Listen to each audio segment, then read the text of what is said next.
reaction to uh, their reaction for the Christmas special. Hello, welcome back. We were doing our 100,000 subscriber lightsaber giveaway. Let's get straight into the winners.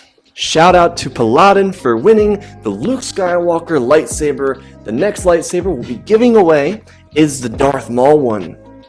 And the Darth Maul lightsaber is being given away to Mr. Jasp. And the last winner of our lightsaber giveaway for 100,000 subscribers is Sergeant Stupidity. Congratulations, you three. Sergeant, you are winning the Vanguard lightsaber. Galaxy will be reaching out to you guys very soon. Happy holidays, everyone. Thank you all for 100,000 subscribers, and enjoy today's video. Our story begins during Coruscant's renowned Festival of Life. Palpatine always hated this period of celebration. It didn't just happen on Coruscant, it was mostly just an inner core celebration. To him, it was a waste of time. People gathering, celebrating, giving gifts to each other. Gifts and gifts and gifts. It was seriously the worst thing he could have ever experienced. He dejected the idea so much that when he and Plagueis were making their preparations for the Clone Wars, Sidious almost denied becoming Chancellor, let alone Senator, because he didn't want to be anywhere near the celebrations. He was always such a brute with his extra small art. He never had it within him to find joy in moments like this. He longed for the Clone Wars, and with nearly a year until they were supposed to begin, Palpatine couldn't wait anymore. The celebrations on Coruscant began early this time of year. It all started at the centerpiece in Monument Plaza at Mount Umate. From the Chancellor's residence, he could see it. In a way, he felt like the king of the galaxy, looking down on all those puny creatures as he celebrated whatever the festival was. He looked at it like it was pathetic and wasteful of time. However, he couldn't help but stand at the edge of his balcony and look down at the people. He could hear the music and the celebrations from here. It cut through the ambience of the spacecraft traveling by. Coruscant's skyline ambience was one of the only enjoyable things to Sidious about the massive city. However, he had little to no interest in hearing the people down there celebrate. It was a burden. Typically, Sidious would leave his balcony doors open so he could hear the skyline ambience when he worked. Now he had to hear cheering and singing, and the worst thing of all, happiness. Sidious closed the doors, and what made it worse is that he couldn't escape it. So he decided he would make sure the celebrations came to an end. In theory, he could rip the celebrations down before the Clone Wars, the reality being that when he won the Clone Wars, the celebrations would continue. So he would stop it now. It wouldn't stop after the rise of the Empire, so he knew what he would do. The week-long festival got progressively larger, so on the last day people would gather up on Monument Plaza and celebrate the largest part of the festival. This of course happened across the city, but the biggest part of the festival happened at Mount Umate, so he would go about bringing an end to the celebration. The worst part about the Festival of Life is the fact that the Jedi even got to celebrate too. A number of Jedi Masters, some of which from the High Council, would show up and help make sure everything was in order for the celebrations to begin. They would also participate in some of the singing and so forth. The big thing the Jedi did were daily giveaways for people, and then on the last day of the celebration, they'd do a massive giveaway. The themes were always different, so people didn't know what to expect each year. Obviously, with Yoda around for nearly 900 years, he had new ideas that hadn't been seen in multiple lifetimes. Sidious watched down with a scowl as he waited for the opportune idea to present itself in his mind. What Sidious found odd is that despite Plagueis being the Dark Lord of the Sith before him, he actually enjoyed the festival. Truthfully, how could one not? Besides the overzealous amounts of unbridled love and affection towards random people around them, there were fine delicacies, drinks galore, and food from systems around the galaxy. It was the best place to be, and truthfully, Plagueis never understood why Palpatine never got involved with it. As head of Damask, Plagueis would even contribute, using his large sums of wealth to pay for big floats, or new sound systems, or stands for food vendors, whatever they needed. He didn't even do it begrudgingly. He loved the entire thing. As a Sith, one would, especially Palpatine, expect him to hate it, and wish to make an example of them. But nope, it was one of the few things that drove Sidious even madder about his master. He couldn't wrap his mind around the people being so happy. It was a week where people would just be nicer than usual, one where they'd put individual differences aside to be warm towards each other, and what was remarkable is that, on Coruscant at least, every time a festival came and went, the people would find a new reason to be kinder to each other after it ended. It was a kindness that didn't wish for something in return. It was a kindness that only wanted happiness for the other, and in doing so, helped to be reciprocated, while being reciprocated was never the intention. Palpatine began scheming, and into the night he continued doing so. He was truthfully miserable about the whole thing. The following day, Master of the Order, Mace Windu, showed up at his mansion and brought him a present. Brilliant. Sidious knew it was coming, and he put this little extra excited face on and played the joyful old man, telling Windu he was thankful and blah blah blah. It was really an easy way to get over the conversation and get back to what he was doing. Sidious came back in and rolled his eyes and grumbled to himself over the whole experience. He hated when the Jedi came to him with gifts. He still looked at it, and he piqued his curiosity. Okay, not for nothing, the Jedi typically had really decent gifts. This year, it was a piece of jewelry from a fine Malastarian jeweler. Palpatine pulled it out and examined it. The shiny piece reflected off the light into his face. He smiled at it and then shoved it back down. No, there was no enjoying this. Palpatine put it back in the beautiful box and left the room. He went back to his office, which had huge windows in it, and he could see the second day of the celebration beginning. He requested for Dooku to come visit him, but Dooku couldn't until the following day. He was attending a similar event on Sereno. It wasn't quite the Festival of Light, they called it the Festival of Stars on Sereno. Regardless, it was basically the same thing, so Palpatine hated it even more. The fact that both his master and apprentice took up celebration on this day made his skin crawl. Even more than that, his future pupil loved it. Anakin and Obi-Wan went to Monumental Plaza every year for the celebration. Skywalker used to get a kick out of using the Force to do tricks for people. Obi-Wan never cared for it, but Anakin was a show-off and he got a rush out of being the center of attention in the plaza. Palpatine muttered to himself that Skywalker would have to lose that before he became Vader. Of course, for Anakin, it changed within him every year. The first time was the greatest thing ever, but as he got older, the magic never left for him. He still got to enjoy it, despite hating being inside the Jedi Temple all the time. Sidious continued trying to plan up ideas, but he didn't decide on anything drastic. He just wanted to make a large part of the festival grind to a standstill. He couldn't come up with anything, a good part of it due to him losing his mind over the music playing in the background while he was working on his plans. He knew he should have gone to Naboo during this period. That's what he usually did, just as a means to avoid the entire thing. But he wasn't able to this time because of something in the Senate. The following day, Dooku came to Coruscant so he and Palpatine could concoct an idea to stop everything for the Festival of Life. Truthfully, Dooku was not on board with this. He thought it to be a bit grinchy, so he expressed some personal disdain for the idea. But with a quick silence, he wasn't really able to combat what Sidious wanted. Instead, he decided that the best idea would be steal all their celebration equipment. Perhaps it'd be a good way to end their celebration. Without their equipment, then they wouldn't be able to sing or give gifts or anything of the sort. While Palpatine was no expert, he also knew that most people were last-minute shoppers, so if he shut down stores, he could force people to have no gifts to give. Then what? They'd be outraged. They wouldn't be able to give, but most of all, they wouldn't be able to receive. How preposterous! Dooku kinda thought this was below the whole Sith thing. Like, they were meant to be taking down the Republic or whatever, but this was not that.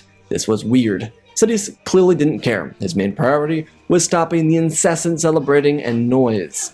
Dooku and Sidious planned all day for what they would do, brainstorming the ideas and then finally getting the one they believed would be the most effective at stopping the Festival of Life. Palpatine was enthralled. After a full day of work, trying to concoct their idea, they went to sleep. Dooku fell asleep on the couch in one of the living rooms and he was watching the live coverage of the celebration before one of his late-night talk shows came on. Palpatine, on the other hand, was tossing and turning inside of his own room. He was really annoyed. He just couldn't get the idea of the festival out of his mind. It's like it plagued him. Anything with a somewhat happy vibe to it just made his tiny heart burst with rage. So he got up and started to wander the icy cold mansion. He wore his Sith slippers and grabbed himself some cookies and walked to his balcony. He saw the live coverage that Dooku was watching and he nearly had a conniption. Palpatine sat down with his cookies and blue milk and watched over the city. The ambience was dying down and so were the celebrations. They weren't singing as much anymore because the kids were all going to sleep. In a couple days, Harper would come to visit them at night and leave them gifts. The Harper was a mythical beast from the days long before the cities of Coruscant were built. The original natives of the planet called Harpa a giver of life, as the creatures only came around certain times of year, and they were seen as good luck charms, typically associated with large groupings of birds as well. So as the centuries went by, the myth of the Harpa outlived the creatures, and the people of Coruscant gave them new life as the bringer of gifts during the Festival of Light. Monumental Plaza is where most of this took place. People could celebrate at home, of course, but the idea was Harpa would go to the square and leave gifts for people all over the place. There was room because there were thousands of locations around the plaza for people to celebrate, because it was massive. The buildings surrounding the plaza were also utilized. Of course, Harpa wouldn't just go there, but the main point of the interest was the spectacle that was in the plaza. The following day, Dooku and Palpatine planned out how they were going to make it work, and the operations of such a plan, which forced Dooku to bring Techno-Union droids to Coruscant so they could get rid of all the gifts left behind by Harpa. It was another miserable day for Sidious. The celebration got louder than it was the day before. Dooku was growing even more tired of this, but it would only be a couple more days until it was over and done with. The day before everything went down, Anakin and Obi-Wan stopped by the Chancellor's mansion. Dooku wasn't seen at the mansion, as he was hiding. Anyways, Anakin brought Palpatine a small box and told him that it was a gift he made for him for the Festival of Light, but he couldn't open it up until the following morning. Palpatine found the gesture kind, but he was going to do the same thing as he did with the previous gift, examine it and then probably forget about it. Plus, he had important plans to tend to. Skywalker was giddy with excitement, and Obi-Wan gave a greeting of hope that Palpatine would have a great festival of light. Palpatine wanted to die. It never ended. The night couldn't come fast enough. As the day continued, he was getting more and more antsy. Everything was ready to go. All they needed to do was act. Before they went, Palpatine slipped in the bathroom and clocked his head in the bathroom sink. He was transported to another world, where he spoke to his master. Plagueis encouraged the Clone War plan, but found this petty war with the people of Coruscant to be a distraction. The little entanglement between Palpatine and Plagueis was tense, but Palpatine just scoffed, telling his former teacher that he was dead. There was nothing he could do about it. Plagueis disappeared and Palpatine got up. Palpatine didn't actually clock his head on the counter. He just woke up from a midday old man nap. How odd. Whatever, everything was pretty much ready to go. And then when the sun set, he and Dooku waited for everything to quiet down. Harpa would probably be in Monumental Plaza in the coming hours. Palpatine and Dooku sat on the balcony and watched and watched and watched, and yet nothing happened. So the two of them moved to the kitchen to grab some Sith cookies and blue milk. By the time they came out, the presents had been delivered. How was Harper so good at this? Harper must have known. Palpatine and Dooku had to make a call, so they finished their cookies with their blue milk and descended onto the plaza. The Techno-Union droids were a great help with this, but they took down all the lights and all the decorations. They stole all the presents and gifts. They took all the food, oh so swift. The plaza was shrinking and their pockets were filling. Oh, Dooku and Palpatine, Droid 1 and Droid 2, up past Droid 5 and 10, took everything, even one lonely bin. They cleared it all, and with a blink of an eye, in one large hall, Harper's gifts were gone on the fly. Palpatine and Dooku were gone before the first sight of dawn, and when they returned to the mansion with all the gifts and supplies they stole from the plaza, they ran to the balcony. The sun was preparing to rise, so they were waiting. Palpatine grabbed the little gift that Anakin gave to him, and he shuffled back to the balcony where Dooku was, as he looked down at the plaza with shame. Dooku wished he could take it all back, truthfully. He turned to Palpatine, who opened up the little package. He pulled out a globe-shaped object that was wrapped in cloth, likely a Jedi towel or something. He looked at the gift wrapped in cloth and put it down. Next to it, he saw a small handwritten note that read as this: "A Chancellor works so much, focused on people and such, aspiring to guide and to give, for what will likely outlive. So a gift so you can know what through only you can grow, a people inspired by who, a Chancellor that can only be you." At the end, the name was scribbled in as Anakin Skywalker, and Palpatine turned towards Dooku, who looked over at him with a blank expression. Dooku would rather convey something else, but he couldn't because Palpy would likely get upset. Sheev looked at the little object in his hand wrapped in cloth. He pulled the cloth off of it, and he saw the lint pull from the towel. He looked at it with a smile. The Jedi weren't able to do much or have much, but it was a globe. A model of Coruscant, if you will. One that Anakin built from scratch out of supplies and objects found around the temple. Actually, Aayla Secura helped Anakin put it together. Pieces of the globe stuck out to represent the large cities on the planet. Palpatine smiled at it and then looked back at the letter, forgetting about the entire plan or anything he had just done the night before. He held it up and watched the sun slowly rise as it glimmered across the top of the globe. There was a little stand and he set the globe down on the stand, and then his attention was drawn elsewhere. Sidney smiled as he realized that the Festival of Light would not come, realizing that Harpa did not come to visit them, and then he paused. And Palpy put a hand to his ear, and he did hear a sound rising over the patio. It started in low, and then it started to grow. A wonderful rising harmony grew over the city as people of Coruscant returned to the plaza to see it empty, and while it seemed like the holiday had come crashing down, the sound wasn't sad, it was glad. Palpatine was so upset, confused, and not understanding. He watched the people come together in joy, and Palpy with his Palpy feet ice cold on the patio stood puzzling and puzzling. How could it be so? It came without ribbons, it came without tags, it came without packages, boxes of bags. Palpy was so confused, but perhaps he had missed the point the entire time. What if the festival didn't come from what you asked for? What if the Festival of Light perhaps meant a little bit more? Palpatine stood up with a sense of triumph. Dooku nearly fell out of his seat as he turned over and looked at him. Palpatine looked to the horizon and then the globe that was gifted to him. Some may say that old Palpatine's heart grew 3 times that day. He told Dooku that the festival was more than what he made it out to be. It was so much more than the gifts. He waved Dooku over. As the people came together in jubilee, even the Jedi too, Palpatine rushed the gifts all the way back down to the plaza. The people were still joyously enjoying each other's presents when Palpatine came down and handed out gifts and food, and tossed their boxes and presents. They welcomed him with happiness and brought him to their side. Anakin was the first one to be there, and he was so joyful that his older friend came and told him how happy he was that he finally showed. Anakin never saw Palpatine here, and he finally came down.